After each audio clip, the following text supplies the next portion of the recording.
मित्रों, इस समय भारत की राजनीति के चिर युवा नेता जो गुजरात चुनाव के दौरान संभवतः एक भी सभा करने के लिए गुजरात नहीं गए, जो कांग्रेस पार्टी के 140 साल के इतिहास के सर्वाधिक असफल अध्यक्ष हैं, वो गुजरात कांग्रेस में सफलता का मूल मंत्र सिखाने के लिए कार्यकर्ताओं की बैठक ले रहे थे। और यद्यपि यह कांग्रेस पार्टी का नितांत अंदरूनी मामला है, परंतु उनके द्वारा दिए गए बयान निश्चित रूप से एक बार फिर कांग्रेस की आंतरिक दुर्गति और राहुल गांधी जी की विचित्र मनः स्थिति दोनों को ही इंगित करता है। श्री राहुल गांधी जी ने कहा कि कांग्रेस में दो प्रकार के लोग हैं, परंतु मैं कोई इससे मिला हुआ है, कोई उससे मिला हुआ है। मुझे लगता है अपनी पार्टी के लोगों को पब्लिकली ह्यूमिलिएट करने का ऐसा उदाहरण कभी देखने को नहीं मिलेगा। हम राहुल गांधी जी से पूछना चाहते हैं कि पहले यह बताइए कि आप किस किस से मिले हुए हैं, और आप जब विदेश में जाते हैं तो किस किस से मिल के आते हैं, और आपके साथ मिलने वाले लोग किस किस से मिले हुए हैं। और जब से सोनिया जी और राहुल जी का दौर आया है, तब से ही गुजरात में कांग्रेस की स्थिति ज्यादा खराब हुई है। आप अनेक संदिग्ध संस्थाओं से मिले हुए प्रतीत होते हैं, जिस प्रकार के संपर्क निकलकर सामने आते हैं। मुझे लगता है कि आज प्रश्न यह ज्यादा महत्वपूर्ण है कि कांग्रेस पार्टी का सर्वोच्च नेतृत्व किस किस से मिला हुआ है और विदेश में जाकर किस किस से मिलने आता है। मैं सिर्फ उनको याद दिलाना चाहता हूं कि गुजरात में, जहां से हमारे प्रधानमंत्री श्री नरेंद्र मोदी जी भी हैं, उन्होंने सरदार पटेल की सबसे ऊंची प्रतिमा, विश्व की सबसे ऊंची प्रतिमा बनाई, और आज तक गांधी परिवार या कांग्रेस का कोई भी नेता वहां पर देखने भी नहीं गया। यह इस बात का प्रमाण है कि अपने नेताओं के प्रति भी इनका सम्मान बदल जाता है यदि उन्हें वास्तविक सम्मान मिल जाए। और राहुल गांधी जी ने यह भी कहा कि कोई जंजीर से बना हुआ है। वैसे तो अब वो अपने जिन भी नेताओं के बारे में टिप्पणी कर रहे हैं कि वो बंधे हुए हैं, अब वो शेर हैं या कोई और हैं, जंजीर से बंधे हुए हैं। हाँ, ये बात सही है कि वो परिवारवाद की जंजीर ना हो तो पता नहीं कितने लोग छोड़कर जाने की मना स्थिति में तैयार हो जाए। मुझे लगता है, याद दिलाना चाहता हूं, सरदार सरोवर प्रोजेक्ट में जो लोग उनके विरोध में खड़े थे, धुर वामपंथी और नक्सलियों के समर्थन करने वाले लोग, वो सब राहुल गांधी जी के साथ थे। और राहुल गांधी जी ने कहा कि वो न शर्म से कह रहे हैं, न डर से कह रहे हैं। तो मैं पूछना चाहता हूं, 2022 के चुनाव में कितनी सभाएं की थी राहुल गांधी जी ने आके? मुझे लगता है कि अपने पार्टी के ऊपर और जनता के ऊपर या संवैधानिक संस्थाओं के ऊपर या मीडिया के ऊपर दोषारोपण करते करते वो अपने लोगों पर भी दोषारोपण करने लगे। तो राहुल गांधी जी को मैं सुझाव देना चाहूंगा कि आप दूसरों में दोष देखना बंद करिए और आत्मावलोकन करिए। You do the self introspection, तो आपको समझ में आएगा कि बुरा जो देखन मैं चला, बुरा न मिलिया कोई, जो दिल खोजूं आपना, मुझसा बुरा न कोई। मुझे लगता है राहुल गांधी जी को सेल्फ इंट्रोस्पेक्शन करना चाहिए।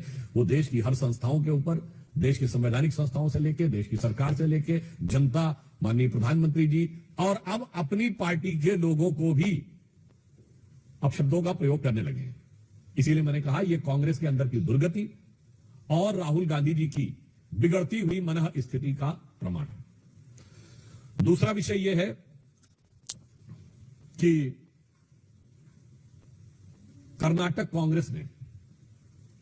में कांग्रेस की सरकार ने जो कल बजट दिया, भारत विश्व की 5वीं बड़ी उभरती हुई अर्थव्यवस्था है, और अगले वर्ष वो वर्ल्ड के ग्रोथ रेट में सबसे ज्यादा कंट्रीब्यूट करने वाली बड़ी अर्थव्यवस्था बनने जा रही है। और बेंगलुरु को भारत की इंटेलेक्चुअल कैपिटल के समान माना जाता है। और उसी बेंगलुरु में कर्नाटक की सरकार ने जो बजट में इंटेलेक्चुअल डिसऑनेस्टी की है, उसे देखकर कर्नाटक की जनता और देश की जनता हैरान है और दुखी है। मैं आपको याद दिलाना चाहता हूं, यह वही कर्नाटक कांग्रेस है जिसके कि कई नेताओं ने बहुत आपत्तिजनक बयान दिए थे यहां के वित्त मंत्री रहे थे, संभवतः उनका नाम मिस्टर डी के सुरेश था, जिन्होंने यहां तक बोल दिया था कि टैक्स कलेक्शन यहां ज्यादा होता है और उत्तर भारत में कम होता है। तो पत्रकार ने उनसे पूछा कि क्या अलग होने पर विचार करना चाहिए, तो उन्होंने उसके लिए भी हाँ बोल दिया था। अब समझ में आता है कि वो जो टैक्स कलेक्शन हो रहा है उसका डिस्ट्रीब्यूशन कहां जा रहा है। और ये बात हम सीधे सीधे कांग्रेस पार्टी और कांग्रेस पार्टी के राष्ट्रीय अध्यक्ष भी वहीं से आते हैं, तो उनसे मैं पूछना चाहूंगा कि इस बजट में 500 करोड़ रुपए का प्रावधान केवल मुस्लिम समाज के बच्चों की स्कॉलरशिप के लिए, 400 करोड़ रुपए का प्रावधान उर्दू के बेहतरीन स्कूलों को और बेहतरीन बनाने के लिए, 150 करोड़ रुपए का प्रावधान वक्फ बोर्ड की संपत्तियों की मरम्मत के लिए, 1000 करोड़ रुपए का प्रावधान सो कॉल्ड माइनॉरिटी कॉलोनीज बनाने के लिए, 50,000 रुपए का प्रावधान नवविवाहित मुस्लिम दंपति को आर्थिक सहायता देने के लिए। और यदि कोई बच्चा प्राइवेट स्कूल में पढ़ने जाता है तो उसके 2 से 3 लाख रुपए, 5 लाख रुपए तक का शायद उसका 50% रीइंबर्समेंट सरकार करेगी, और विदेश पढ़ने जाएगा तो 20 लाख रुपए तक के खर्चे में रीइंबर्समेंट सरकार करेगी। मैं पूछना चाहता हूं कांग्रेस पार्टी से, और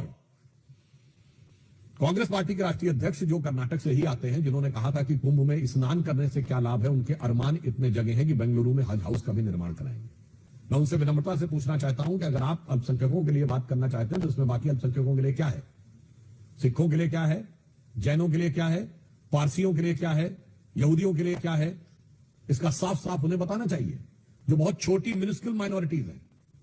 इससे बहुत साफ हो जाता है कि कर्नाटक कांग्रेस का यह बजट, चूंकि उनका गठबंधन केरल में मुस्लिम लीग से है, कांग्रेस पार्टी वो पार्टी है जिसके पूर्व प्रधानमंत्री मरहूम मनमोहन सिंह जी का बाकायदा मीडिया में वो स्टेटमेंट अवेलेबल है कि देश के संसाधनों पर पहला हक मुस्लिमों का होना चाहिए। और 2022 के चुनाव में कांग्रेस पार्टी के गुजरात के अध्यक्ष जगदीश भाई ने भी यही बोला था कि मुस्लिमों का पहला हक होना चाहिए। तो कर्नाटक कांग्रेस ने बजट में केवल एक समुदाय यानी मुस्लिम समाज को पहला हक देकर दिखा दिया है। उसने साफ कर दिया है कि बाकी सब दोयम दर्जे के हैं।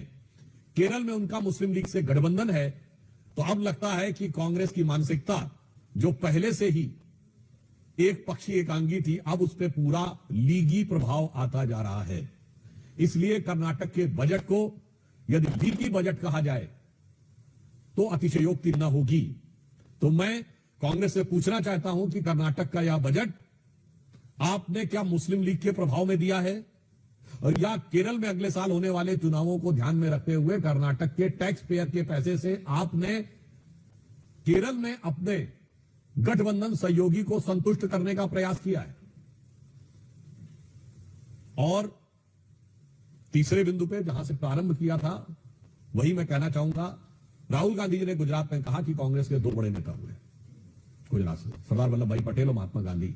निश्चित रूप से हम सबके आदरणीय हैं, और सरदार वल्लभ भाई पटेल एक नेशन के आर्किटेक्ट थे। परंतु शायद राहुल गांधी जी भूल गए कि कांग्रेस के एक और नेता थे जो पहले कांग्रेस के थे, बाद में उन्होंने लीग बना ली थी, वो भी गुजरात से ही थे, मोहम्मद अली जिन्ना। तो आज की कांग्रेस सरदार पटेल के आदर्शों से कोसों दूर है, महात्मा गांधी के आदर्शों से कोसों दूर है, और मोहम्मद अली जिन्ना के आदर्शों के को आत्मसात कर कर बैठी हुई है। यह गुजरात से लेकर कर्नाटक तक, और कर्नाटक से लेकर केरल तक, और वहां से लेकर इनके तमाम गठबंधन सहयोगियों के बयानों से, बजट के प्रावधानों से साफ साफ स्पष्ट दिखाई पड़ रहा है।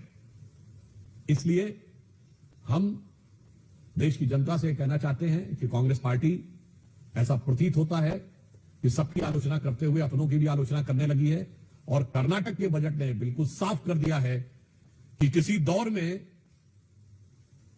जो मुस्लिम लीग का स्थान था विभाजन से पहले के दौर में, अब भारत की राजनीति में वह स्पेस कांग्रेस पार्टी लेती चली जा रही है। और यह सुविचारित तरीके से यह उनका विचार है।